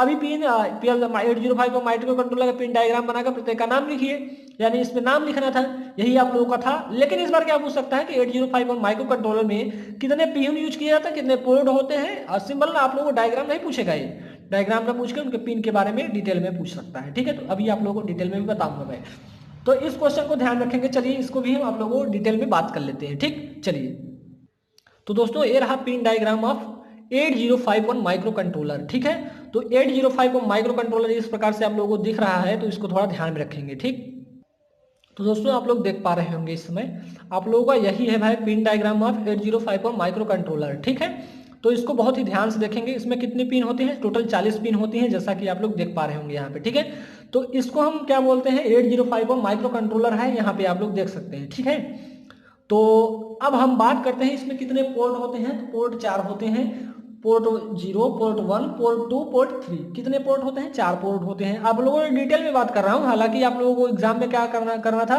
कि यही पिन को आप लोगों को 40 पिन बनाते, इधर भी आप लोगों को दिखा देते, इधर दिखा देते, इधर दिखा देते, हो गया खत्म बात, हमारा पूरा काम खत्म। इतना आप लोगों को करना था, 5 नंबर आप लोगों को मिल जाता। और इसमें है ही क्या कि आप लोग 5 नंबर न देता हो, 5 नंबर टोटल दिया भाई, वो हमारा तो खुद ही 36 नंबर है इसमें, आप लोग देख सकते हैं। मैं आप लोगों को सारी चीजें दिखा चुका हूं भाई। ठीक है, चलिए अब बात करते हैं, यहाँ पे पोर्ट 4 होते हैं और टोटल पिन्स कितनी होती है, 40 पिन होती हैं। ठीक है, हर एक पोर्ट में कितने पिन होते हैं, हर एक पोर्ट में 8 पिन होती हैं, आप लोग इसको भी काउंट कर सकते हैं। ठीक है, हर पोर्ट में कितनी पिन होती है, 8 पिन। पोर्ट 1 में कितनी पिन होगी, 8 पिन। पोर्ट 0 में कितनी पिन होंगी, 8 पिन। पोर्ट 3 में 8 पिन। पोर्ट 2 में कितनी, 8 पिन होंगी। हर एक पिन में क्या, हर एक पोर्ट में कितनी पिन होंगी भाई, 4 पिन होंगे, सॉरी 8 पिन होंगे। ठीक है, चलिए अब इनके बारे में हम ध्यान रखते हैं भाई। अब देखते हैं इनको कैसे करना है, आप लोगों को लिखना कैसे है। ठीक है, इस साइड से आप लोग नंबरिंग करेंगे, 40 पिन ऐसे ऐसे दिखा लेंगे आप लोग, सॉरी 20 पिन इस तरफ दिखाएंगे, 20 पिन इस तरफ दिखाएंगे। ठीक है, तो 40 टोटल हो जाएगा भाई। इसमें सबसे सिंपल याद होता है हमारा VCC कितने वोल्ट की सप्लाई देते हैं, 6 वोल्ट की सप्लाई देते हैं इसमें, कितने 6 वोल्ट की या 5 वोल्ट की ऐसे सप्लाई देते हैं इसमें। ठीक है, और यहाँ पे 20 नंबर पिन जो होता है ग्राउंड पिन होता है। ठीक है, यानी जो हम माइक्रो कंट्रोलर को ग्राउंड करते हैं वो पिन हमारी होती है पिन 20 होती है। ठीक है, चलिए इतनी बातें आप लोगों को समझ में आ गई होगी भाई। अब बात करते हैं हम कि पोर्ट 1 से बात करते हैं, पोर्ट 1 से बात करेंगे, उसके पोर्ट 0 में भी चलेंगे। ठीक है, इस साइड से हम बात करते चलेंगे, क्योंकि 1 2 3 4 5 6 7 कुछ इस प्रकार से तो बना है। अब देखेंगे पोर्ट 9 की बात कर लेते हैं, हम आप लोगों को कैसे याद करवा रहे हैं इसको थोड़ा ध्यान रखेंगे। हमने पोर्ट नंबर यहाँ पे 40 की बात की, तो 40 में क्या था, VCC यानी पावर सप्लाई जिसको देते हैं। पोर्ट नंबर यहाँ पे 20 की बात की जाएगी, ग्राउंड पिन होती है, इस बात को भी आप लोगों को समझ में आ गया होगा। अब चलते हैं पोर्ट नंबर 9 पे। तो पोर्ट 9 जो होता है भाई, ये क्या होता है हमारा, ये जो हमारा पॉइंट होता है इसको हम सेट रीसेट पॉइंट बोलते हैं। क्या बोलते हैं, से माइक्रो कंट्रोलर को हम सेट या रीसेट करने के लिए हम पिन नंबर 9 को यूज करते हैं। ठीक है, इस बात को आप लोग ध्यान रखेंगे। अब आगे चलते हैं, यहाँ पे पोर्ट 1 की बात कर लेते हैं। तो पोर्ट 1 में कितनी पिन है, टोटल 8 पिन है, देख सकते हैं 1 2 3 4 5 6 7 8। पोर्ट 1 में कितनी, 8 पिन। लिखना कैसे है, P1 P10 P11 P12 P13 P14 P15 P16 P17। तो यहाँ पे कुछ इस प्रकार से आप लोग देख सकते हैं, तो इस प्रकार से 7 तक लिख लेंगे आप पोर्ट 1 में। अब उसके बाद क्या लगाएंगे, 9वां जो हमारा होगा, 9वां जो पिन 9 होगी वो क्या होगी, रीसेट पिन होगी। क्या होगी, रीसेट, यानी माइक्रो कंट्रोलर को रीसेट करने के लिए हम रीसेट पिन का यूज करते हैं। ठीक है, अब 11 की बात 10 पे हम चलते हैं। तो 10 पे हमारा पोर्ट 3 आ जाता है। पोर्ट 3 में P30 लिख लेंगे, P31 P32 P34 P33 और P34 P35 P36 P37, इस प्रकार से क्या लिख लेंगे, पोर्ट 3 हो जाएगी हमारी। अब पोर्ट 3 में भी क्या कर सकते हैं, अगर इतना लिख देते हैं तो आप लोगों को नंबर मिलेगा। ये मत समझिए कि हम यहाँ पे RxD नहीं लिखेंगे तो TXD नहीं लिखेगा, INT 0 INT 1 ये सब नहीं लिखेंगे तो नंबर नहीं मिलेगा, पूरा नंबर मिलता है भाई, हालांकि इनका नाम है इस प्रकार से, ठीक है। तो इतनी बातें आप लोगों को समझ में आ गई होगी। अब यहाँ पे 2 पिन होती हैं, XTAL2 होता है, XTAL1 होता है, इस बात को भी आप लोग ध्यान रखेंगे। पिन नंबर 20 को हमने बताया कि ग्राउंड पिन होती है। चलिए अब इस साइड आ जाते हैं हम, यहाँ पे देखेंगे पिन नंबर 21 को। तो हमने बताया कि P20 लिख लेंगे, P21 लिख लेंगे, P22 लिख लेंगे, P23 लिख लेंगे, P24, P25, P26, P27। अब इस प्रकार से आप लोग इनको लिख सकते हैं और यहाँ पे देखेंगे इनकी नंबरिंग जो की गई है इसको भी ध्यान रख लेंगे। A8 लिखा है, A9, A10, A11, A12, A13, A14, 15। तो इस प्रकार से पोर्ट 3 भी है, ठीक है। 28 तक जो है वो हमारा पोर्ट 2 का बात किया गया है, ठीक है। 29 में देखेंगे PSEN यानी प्रोग्राम स्टोर इनेबल है, और 30 क्या है, ALI यानी एड्रेस लैच इनेबल है। 31 क्या है, EA एक्सटर्नल एक्सेस बोल सकते हैं। अब चलते हैं पोर्ट नंबर 0 पे। पोर्ट 0 में क्या कहा जा रहा है, जैसे आप लोग ऊपर से लिखे आए या पोर्ट जैसे 1 लिखे हैं वैसे सेम टू सेम इसको भी लिख देंगे, ठीक है। और पोर्ट नंबर 32 से 39 तक आप लोग लिख देंगे ये हमारा पोर्ट 0 है, ठीक है, इस बात को ध्यान रख लेंगे। अब पोर्ट नंबर यहाँ पे पिन नंबर 40 जो कहता है VCC यानी पावर सप्लाई के लिए हम यूज करते हैं। तो आशा करता हूँ कि आप लोगों को ये पिन से आप लोगों को याद हो गई होंगी। कुछ नहीं है, 40 पिन है, पोर्ट 4 है और कुछ एक्स्ट्रा पिन है, उनको भी मैंने आप लोगों को डिटेल में बताया, ठीक है। चलिए आगे चलते हैं भाई, अब इसके डिटेल में ध्यान रख लेते हैं, ठीक है। इन पिन्स के बारे में आप लोगों को ऐसे एग्जाम में लिखना है, हालांकि इसमें तो है नहीं, चलिए इसको हम पेपर्स के माध्यम से ही हल करते हैं। हालांकि जो आप लोग हल करवाएंगे आगे नेक्स्ट में तो उसमें आप लोगों को हो जाएगा, ठीक है। चलिए क्वेश्चन नंबर कौन सा है भाई, अब क्वेश्चन देख लेते हैं। अब तो हमारा क्वेश्चन नंबर 2 भी कंप्लीट हो गया, ठीक है। अब चलते हैं क्वेश्चन नंबर 3 यानी प्रश्न नंबर 3 पे। इन पे असेंबलर एंड असेंबलर डिवाइसेस के बारे में बात कर लेते हैं। नोट्स 60 नोट्स लिखना है तो इसमें चलते कर लिख लेते हैं, ठीक है। तो असेंबलर के बारे में और असेंबलर डिवाइसेस के बारे में भी आप लोगों को बता देते हैं। चलिए चलते हैं। चलिए दोस्तों ध्यान रखते हैं असेंबलर, ठीक है। असेंबलर क्या होता है, असेंबलर यहाँ पे देखेंगे एक असेंबलर क्या होता है, एक असेंबलर असेंबली लैंग्वेज होता है। क्या होता है, असेंबली लैंग्वेज होता है जो प्रोग्राम में को क्या करता है, मशीन लैंग्वेज में कन्वर्ट करता है। इस बात को ध्यान रख लिए होंगे कि असेंबलर असेंबली लैंग्वेज में लिखे हुए प्रोग्राम को मशीन लैंग्वेज में क्या करता है, कन्वर्ट करता है। आगे आप लोगों को कैसे लिखना है इसको हम आप लोगों को बताएंगे। मेन पॉइंट तो हमारा यही था कि क्या करता है, असेंबली लैंग्वेज को लिखे गए प्रोग्राम को मशीन लैंग्वेज में कन्वर्ट करता है, ठीक है। चलिए यहां से देखेंगे भाई, असेंबलर असेंबली लैंग्वेज में लिखे प्रोग्राम को मशीन लैंग्वेज में कन्वर्ट करता है, बदलता है। यह असेंबली लैंग्वेज के बेसिक इंस्ट्रक्शन को बाइनरी कोड में बदलता है, यानी जो बेसिक इंस्ट्रक्शन होगा उसको हम किस में कन्वर्ट कर रहा है, हमारा ये बाइनरी कोड में कन्वर्ट कर रहा है। इस बात को ध्यान रखेंगे, बाइनरी कोड में कन्वर्ट कर रहा है, जिसे प्रोसेसर द्वारा समझा जा सकता है, ठीक है। प्रोसेसर द्वारा क्या होता है, समझा जा सकता है। और इस प्रकार प्रोसेसर प्रोग्राम द्वारा लिखे गए ऑपरेशन को एग्जीक्यूट कराया जाता है, यानी प्रोसेसर के द्वारा क्या करता है, प्रोग्राम को एग्जीक्यूट कराया जाता है, ठीक है भाई। दूसरे शब्दों में कहा जा सकता है कि असेंबलर एक प्रकार का कोड कन्वर्टर होता है। क्या होता है, कोड कन्वर्टर होता है जो असेंबली लैंग्वेज में लिखे कोड्स को एग्जीक्यूटेबल कोड में कन्वर्ट करता है। तो इतनी पॉइंट आप लोगों को ध्यान रखना है असेंबलर के बारे में।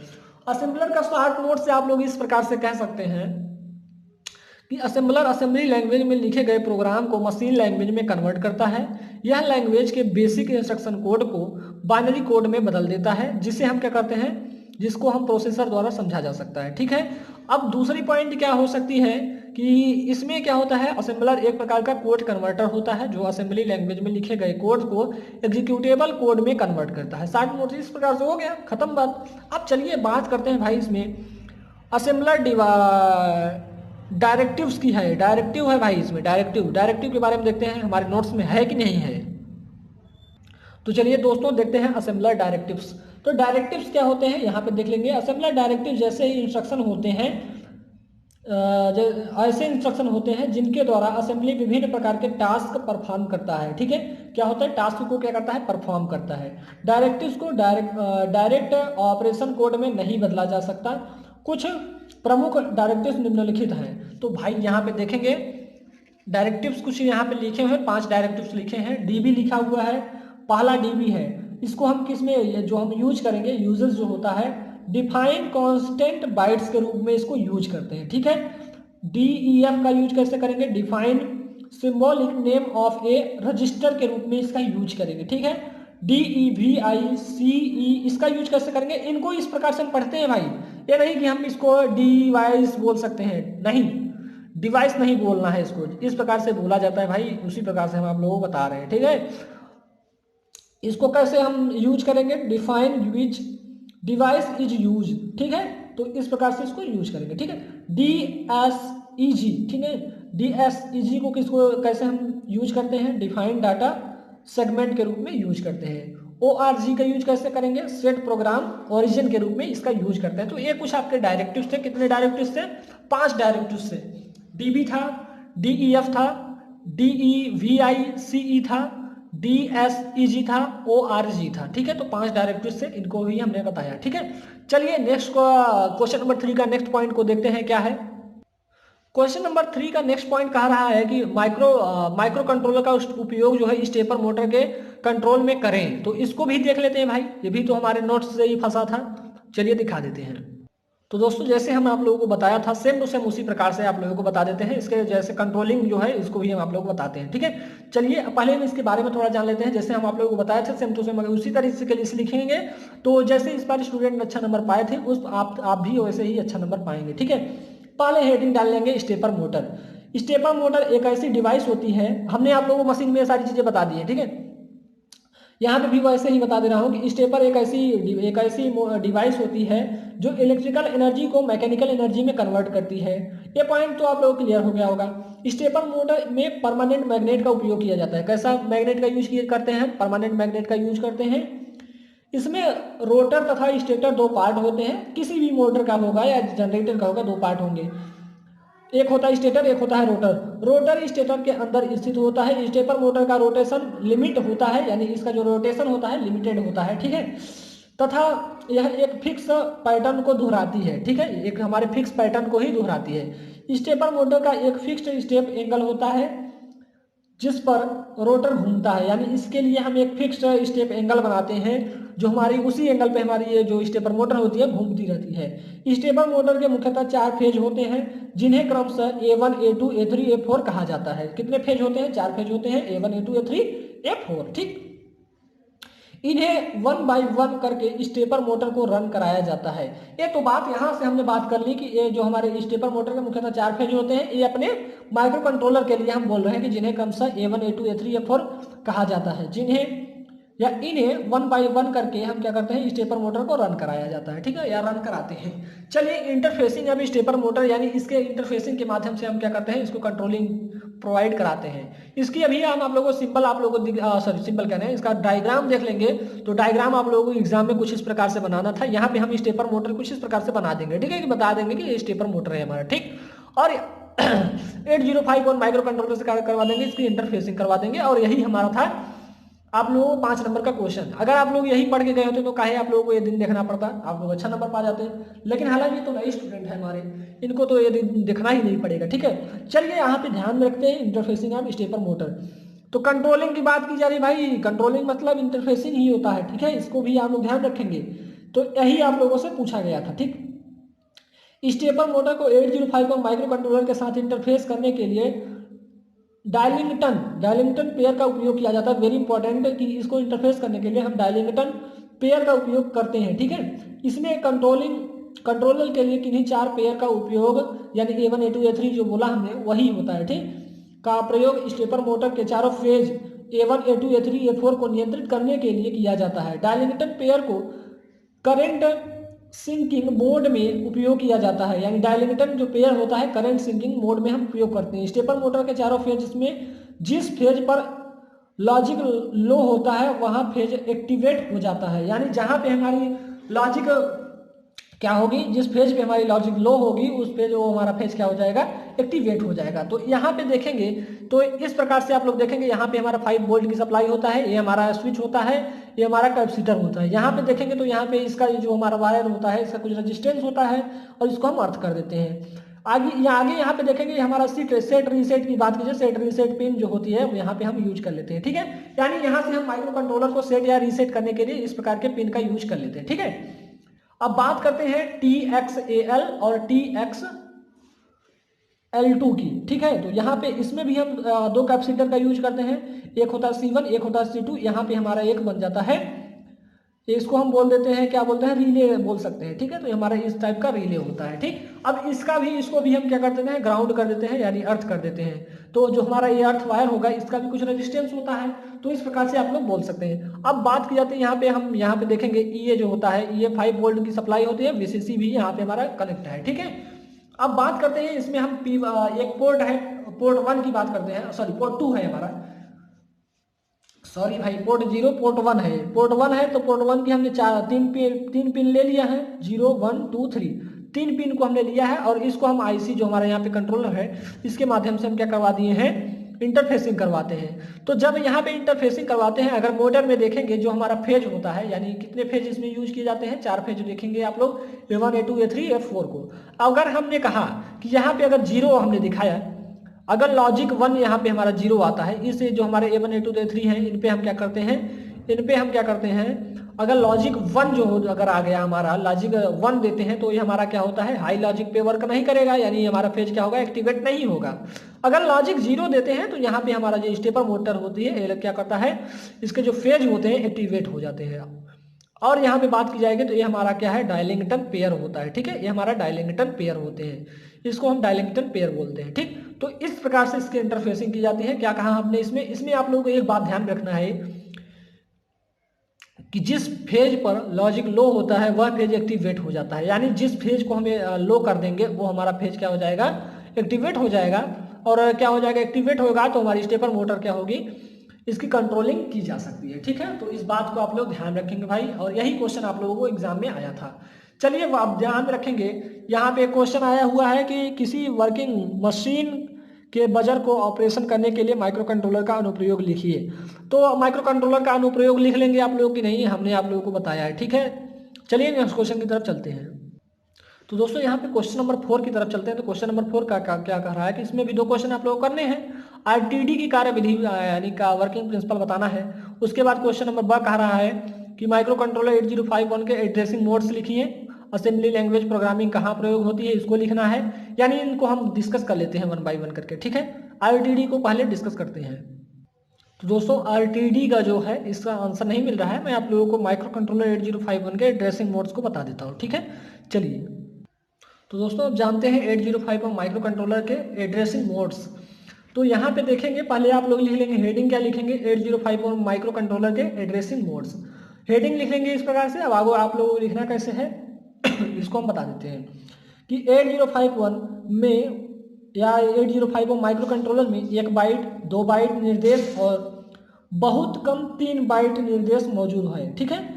आप कोड 8 बिट लंबा है, क्योंकि आप कोड जो होता है, आप कोड ऐसे लिखना है, आप कोड 8 बिट डेटा है, इसलिए इसकी 256 संभावनाएं होती हैं, ठीक है। 256 के बीच 555 अब कोड लागू होते हैं, ठीक है।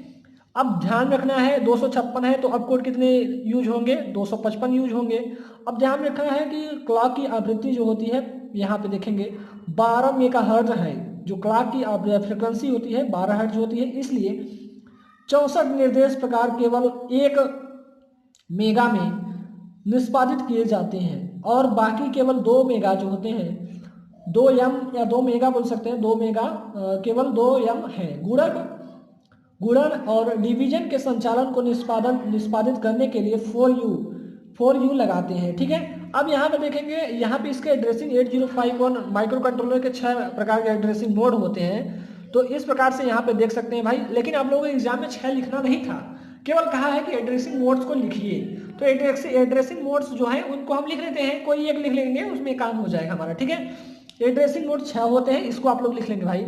रजिस्टर एड्रेसिंग होता है, इनडायरेक्ट होता है, इमीडिएट होता है, रिलेटिव होता है, एब्सोल्यूट होता है, लॉन्ग एड्रेसिंग होता है और होता है इंडेक्स्ड एड्रेसिंग मोड्स होते हैं। तो 6 एड्रेसिंग मोड्स हैं, आप लोग देख सकते हैं। चलिए एक हम ध्यान रख लेंगे भाई, क्या है हमारा कि इमीडिएट एड्रेसिंग मोड्स, एक एड्रेसिंग मोड्स को हम देख लेंगे, यही आप लोगों को लिखना था। एक आप लोगों को एड्रेसिंग मोड्स लिख देते हैं, आप लोगों को पूरा नंबर देता हो। ठीक, चलिए देखते हैं इमीडिएट एड्रेसिंग मोड्स को। इस एड्रेसिंग मोड में इंस्ट्रक्शन में ही डाटा दिया जाता है, जो हमारा इंस्ट्रक्शन होता है या निर्देश जो होता है उसी में क्या दिया जाता है, डाटा दिया जाता है। आप कोड के तुरंत बाद डाटा प्रदान किया जाता है, यानी आप कोड के बाद क्या करते हैं, तुरंत डाटा को प्रदान करते हैं। ये इमीडिएट एड्रेसिंग मोड्स के कुछ उदाहरण हैं। ठीक है, अब यहाँ पर देखेंगे इन निर्देशों में तत्काल डेटा के लिए हैज प्रतीक का उपयोग किया जाता है, यानी जैसे कि हमने आप लोगों को बताया कि तत्काल डाटा के लिए क्या यूज करेंगे, हैज का यूज करते हैं। अंतिम निर्देश में DPTR और DPTR है, और DPTR का मतलब है डाटा पॉइंटर है। इसका उपयोग करते हुए यह बाइनरी डाटा मेमोरी लोकेशन को इंडिकेट करता है। क्या करता है, बाइनरी डाटा को क्या करता है, इंडिकेट करता है। अब ध्यान में रखना है आप लोगों को कि जो पहले निर्देश में तत्काल डाटा ASH है, लेकिन शुरू में एक 0 जोड़ा जाता है, जो तब डाटा जो ये क्या लिखा है भाई, जो तब डाटा है A से F के शुरू हो रहा है, डाटा 0 से पहले होना चाहिए। यानी जो हमारा डाटा 0 जोड़ा जा रहा है वो क्या होना चाहिए, डाटा A से F से शुरू होना चाहिए, लेकिन वो क्या हो रहा है, डाटा को 0 से पहले ही शुरू होना चाहिए। इस बात को आप लोगों को ध्यान रखना है कि जो हमारा डाटा है 0 से हमारा जोड़ा जाना चाहिए, और क्या होना चाहिए, पहले 0 डाटा हमारा क्या होना चाहिए, शुरू होना चाहिए। ये बात कही जा रही है, यानी इमीडिएट एड्रेसिंग मोड्स में। क्वेश्चन नंबर अब चलते हैं, असेंबली लैंग्वेज प्रोग्रामिंग कहाँ यूज की जाती है, इसको हम ध्यान रख लेंगे। चलिए भाई दिखा देते हैं आप लोगों को, हालांकि पेपर मैंने डिस्कस कर लिया है। ठीक है, स वाला जो है चौथा क्वेश्चन का स जो कह रहा है कि असेंबली लैंग्वेज प्रोग्रामिंग कहाँ उपयोगी जाती है। पहले असेंबली लैंग्वेज को देख लेते हैं, असेंबली लैंग्वेज होता क्या है। ठीक है, चलिए तो दोस्तों यहाँ पे आप लोगों को असेंबली लैंग्वेज के बारे में थोड़ा लिख लेंगे। हम बता रहे हैं कि कैसे लिखना है आप लोगों को एग्जाम में, कुछ इस प्रकार से हमने लिखा था भाई। जैसे अब हम कहीं से और तो पढ़ के नहीं गए थे, अपना नोट्स पढ़े थे और चले गए, हमें 36 नंबर मिल गया, हो गया खत्म बात। आप लोगों की भी ऐसे करना है, लेकिन हम तो भाई अच्छे तरीके से नहीं लिख पाए थे उतना, लेकिन आप लोगों को और अच्छा लिखना है। ठीक है, असेंबली लैंग्वेज, क्योंकि यार डाटा हम बहुत इधर उधर कर देते हैं। ठीक है, एग्जाम में हमने डाटा इधर उधर कर दिया था थोड़ा, तो इस कारण से हो सकता है मेरा नंबर काटा हो। ठीक, लेकिन आप लोगों को अच्छे वे में आप लोगों को लिखना है। असेंबली लैंग्वेज, असेंबली लैंग्वेज एक लो लेवल प्रोग्रामिंग लैंग्वेज होती है जिसका उपयोग कंप्यूटर्स तथा अन्य प्रोग्रामेबल डिवाइसेस में किया जाता है। तो इसका यूज कहाँ किया गया, आप लोग देख सकते हैं, यूज भी आ जा रहा है इसमें। ठीक है, कहाँ उपयोग किया जा रहा है, कंप्यूटर्स में अन्य प्रोग्रामिंग डिवाइसेस में यूज किया जाता है। ये हाई लेवल लैंग्वेज की तुलना में कम विस्तृत होती है, यानी हाई लेवल लैंग्वेज की तुलना में क्या होती है, कम विस्तृत होती है। अर्थात इसका उपयोग अलग अलग प्रोसेसर में अलग अलग रूप से किया जाता है, अलग अलग रूप में होता है। असेंबली लैंग्वेज को असेंबलर का यूज करके मशीन लैंग्वेज में बदला जाता है। तो असेंबली लैंग्वेज को असेंबलर की सहायता से क्या करते हैं, मशीन लैंग्वेज में कन्वर्ट कर देते हैं। ठीक है, अब ध्यान रखना है आप लोगों को कि अलग अलग प्रोसेसर फैमिलियर्स के अलग अलग सेट ऑफ इंस्ट्रक्शन होते हैं, जिसके द्वारा उनमें विभिन्न ऑपरेशंस को एग्जीक्यूट किया जाता है। यानी एग्जीक्यूट मतलब कि उस पर दिया जाता है। ठीक है, इन इंस्ट्रक्शन सेट को मशीन लैंग्वेज कहा जाता है। मशीन लैंग्वेज को हर जगह डायरेक्टली प्रयोग नहीं किया जा सकता है, यानी जो हमारी मशीन लैंग्वेज है उसको हम हर जगह डायरेक्टली यूज नहीं किया जा सकता है। इसलिए प्रोग्राम्स को लिखने के लिए असेंबली लैंग्वेज का उपयोग करते हैं, यानी प्रोग्राम को लिखने के लिए असेंबली लैंग्वेज का यूज करते हैं। ठीक है, असेंबली लैंग्वेज के बेसिक ऑपरेशन को एग्जीक्यूट कराने के लिए उपयोग किया जाता है। तो असेंबली लैंग्वेज में और इसके यूजेस को हमने इसी में बता दिया है। ठीक है, तो इसलिए आप लोग यहाँ से हमें करना क्या था, पहले असेंबली लैंग्वेज के बारे में लिखना था भाई, और उसके बाद क्या करते हैं कि इसकी यूज को दिखा देते हैं, तो इसमें हमें पूरा नंबर मिल जाता है। लेकिन आप लोग क्या करना है, यूज भी लिख देंगे कि पहले असेंबली लैंग्वेज के बारे में लिखेंगे, प्रोग्रामिंग कहाँ की जाती है तो बता देंगे कहाँ पे की जाती है, कंप्यूटर्स में या अन्य प्रोग्रामिंग डिवाइसेस में इसका यूज किया जाता है। ठीक है, और ये भी लिख सकते हैं आप लोग कि असेंबली लैंग्वेज को असेंबलर का यूज करके मशीन लैंग्वेज में कन्वर्ट किया जाता है। तो इस प्रकार से आप लोग अच्छा वे में लिख पाएंगे। ठीक है, क्वेश्चन नंबर 5 की तरफ चलते हैं। क्वेश्चन नंबर 5 क्या कहता है कि निम्नलिखित में से किन्हीं दो भागों के उत्तर दीजिए। पहला क्या है, यहाँ पे देखेंगे पहला है कि 2 भाग को आप लोगों को बताना है, लेकिन हम आप लोगों को पूरा बता रहे हैं भाई, इस बात को भी आप लोगों को ध्यान रखना है कि अब ये वाला पॉइंट नहीं बताएंगे क्योंकि इसको हम डिस्कस कर लिया है, ठीक है। किसी माइक्रो कंट्रोलर बोर्ड की सामान्य इनपुट आउटपुट के परीक्षण की विधि का वर्णन कीजिए, और यहाँ पे स्पेशल फंक्शन रजिस्टर को भी आप लोग बताना है, ठीक है। चलिए हम आप लोगों को बता देते हैं, ठीक है भाई। तो दोस्तों यहाँ पे कुछ इस प्रकार से आप लोगों को बनाना है, एक फिगर आप लोग बना लेंगे, इनपुट पोर्ट या इनपुट बोल सकते हैं इसे।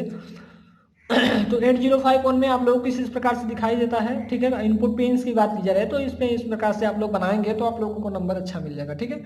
अब इसमें करना क्या है, नीचे दिए गए चित्र कंट्रोलर के भीतर सभी सर्किटों का एक सरलीकृत योजनाबद्ध दिखाया गया है या दिखाता है जो उनके एक पिन से जुड़ा हुआ है। यह उन सभी पिन को बताता है जिनके पास पोर्ट 0 उपलब्ध नहीं है, ठीक है। यानी यहाँ पे कहा जा रहा है कि पोर्ट 0 जिनके पास नहीं है उन्हीं को दिखाया गया है, ठीक है। इनपुट आउटपुट पिन इस प्रकार से आप देखा, VCC जो सप्लाई होती है कुछ इस प्रकार से दिखाया गया है। पुल अप रजिस्टर होता है, यहाँ पे GND यानी ग्राउंड किया गया है, और इस प्रकार से हम यहाँ पे जो हमारा पोर्ट होता है, इनपुट रजिस्टर जो पोर्ट होता है यहाँ पे हम दिखाए हैं, ठीक है। और ये हम क्या कर सकते हैं, इसको हम इनपुट डाटा की एक बोल सकते हैं, ठीक है। तो कुछ इस प्रकार से आप लोग बना लेंगे तो आप लोगों को इसका आंसर कुछ इसी प्रकार से आप लोगों को देना था, ठीक है। हालांकि इसमें कुछ लिखना तो था नहीं भाई, लिखना वर्किंग बोला गया है। परीक्षण की विधि का वर्णन कीजिए, तो परीक्षण की विधि में है ही क्या भाई, इसमें कुछ तो दिया ही नहीं है। तो आउटपुट पिन की बात की जाएगी तो एक तर्क 0 यानी एक लॉजिक 0 रजिस्टर P के 1 बीट पर लागू होता है, यानी लॉजिक 0 रजिस्टर पर P के 1 बीट पर लागू होता है। फिर आउटपुट FE रजिस्टर चालू हो जाता है, यानी FE रजिस्टर जो है वो चालू हो जाता है, इसलिए पिन उपयुक्त पिन को ग्राउंड से जोड़ा जाता है, यानी जो पिन है इसको ग्राउंड से जोड़ा जाता है। यहाँ पे सेम टू सेम देख रहे हैं, बस इसमें डिफरेंट क्या है इसको आप लोगों को थोड़ा ध्यान रखना है।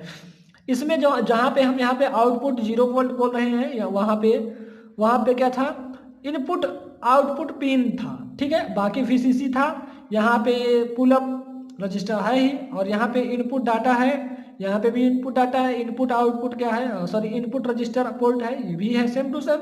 हालांकि यहाँ पे बदलता क्या है हमारा, यहाँ पे हम 0 दिखा देंगे, ठीक है। यहाँ पे 0 दिखा देंगे, यहाँ पे आउटपुट 0 वोल्ट दे देंगे, ठीक है। तो बाकी यही आउटपुट पिन हो जाएगा, ठीक है। चलिए बताते हैं आप लोगों को SFRS।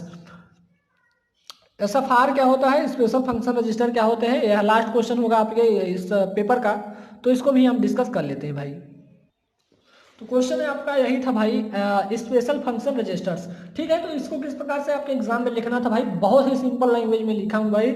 हम कुछ सिंपल लैंग्वेज में लिख देते हैं, इसलिए कुछ स्टूडेंट होते हैं थोड़ा टेक्निकली दिमाग लगा के आपका अच्छा नंबर ला लेते हैं, ठीक है। तो हालांकि ये लिखेंगे तो आप लोग 30+ नंबर ही तो पाएंगे भाई, 30+ नंबर से कम लाएंगे तो आप लोग बहुत ही बेकार कंडीशन में है, इस बात को ध्यान रखेंगे, ठीक।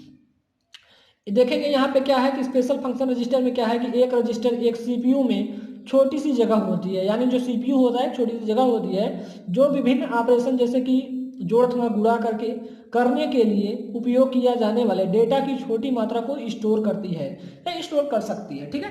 तो इस बात को ध्यान रखेंगे, रजिस्टर एक CPU में छोटी सी जगह होती है, क्या होता है, एक रजिस्टर जो होता है CPU में छोटी सी जगह होती है जो विभिन्न ऑपरेशन जैसे कि जोड़ अथवा घटाना अथवा गुणा इन सभी को क्या करता है करने के लिए इसका यूज किया जाने वाले डाटा की छोटी सी मात्रा को स्टोर करता है, ठीक है।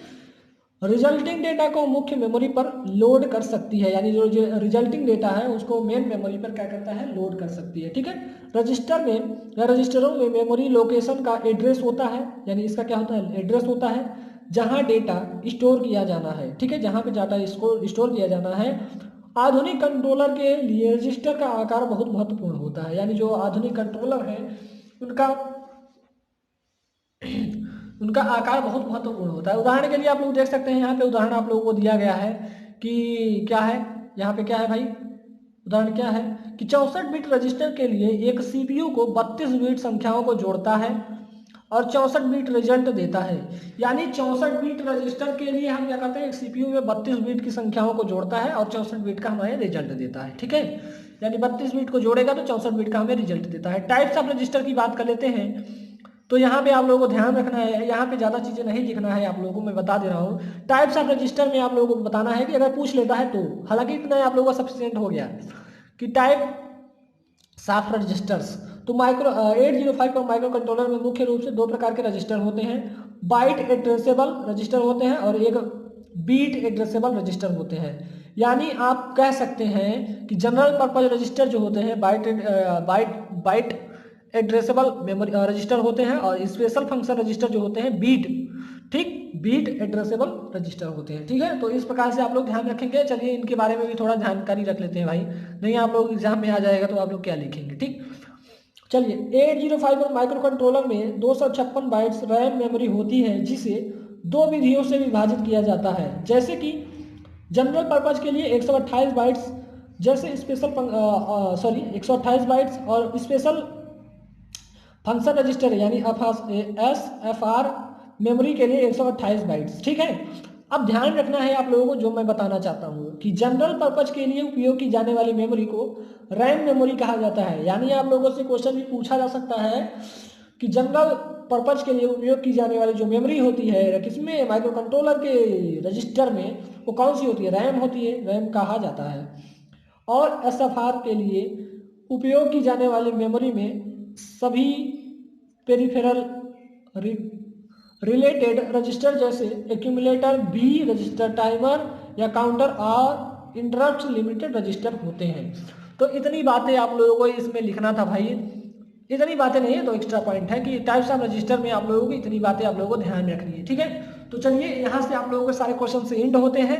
805 और माइक्रो कंट्रोलर में आप लोगों को मैंने बता ही दिया है कि क्या होता है, चार मोड होते हैं, चार पोर्ट होते हैं, कुछ एक्स्ट्रा पिन्स होती हैं, इन सभी चीज़ों के बारे में मैंने डिस्कस कर लिया है भाई। ठीक है, आगे आप लोगों को मैं आप लोगों को कुछ मॉडल पेपर भी दूंगा, उस मॉडल पेपर को आप लोग हल कर लेंगे तो आप लोग एग्जाम में बहुत ही अच्छे से परफॉर्म कर पाएंगे। ठीक है, इसके आगे मैं आप लोगों को नेक्स्ट पेपर के सोल्यूशन को दूंगा। ठीक है, तो चलिए अगर आप लोगों का इसमें अच्छा परफॉर्मेंस रहता है भाई तो मैं आप लोगों के लिए अच्छा काम करूंगा।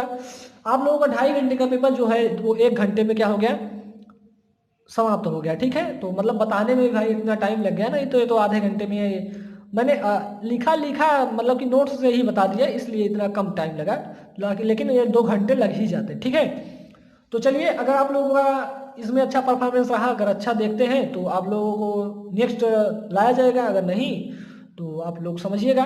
अगर यह वीडियो आप लोगों को पसंद आया हो भाई तो अपने जो स्टडी ग्रुप्स हो, हालांकि मेरा जो ग्रुप है उसमें तो मैं सेंड ही कर देता हूँ, लेकिन आप लोग अपने भी स्टडी ग्रुप में शेयर कर दीजिएगा भाई। और यह सारी चीज़ें समझ में आ रही हो तो चैनल को लाइक कीजिए, चैनल को सब्सक्राइब कर लीजिएगा, वीडियो को लाइक कर लीजिएगा। मिलते हैं आप लोगों से नेक्स्ट लेक्चर में, तब तक के लिए जय हिंद जय भारत।